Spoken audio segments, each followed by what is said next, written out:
Midyat Azim'dir ve Midyat Umut Kervanı yetim ve muhtaç aileler yararına muhtaçlara umut ol temasıyla 7 gün sürecek kermes düzenliyoruz.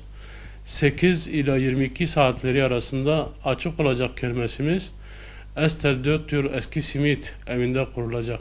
Sıcak ev yemekleri, tatlı, hediyelik eşya, giyim ve muhtelif eşya çeşitlerinin satılacağı kermes 20 Kasım Çarşamba günü başlayıp 26 Kasım Salı günü akşamına kadar açık olacak. Azimler olarak Midyat'ta 2009 yılından bu yana yardıma muhtaç halkımıza hizmet etmekteyiz. Zengin ile fakir arasında bir köprüyüz. Hayırsever halkımızı her türlü yemek, tatlı, giyim, süs eşyası, hediyelik eşyası ve ev eşyalarıyla katkı sunmalarını bekliyoruz kermesimize. Hayırsever halkımızı kermese iştirak etmeye davet ediyoruz. Kermesten elde ettiğimiz gelirleri yetim ve muhtaç ailelere ulaştırmayı hedefliyoruz. Şimdiden kermese her türlü katkıda bulunan hayırseverlerin ve kermese iştirak edecek hayırsever Midyat halkına teşekkür eder. Allah hayırlarını kabul etsin.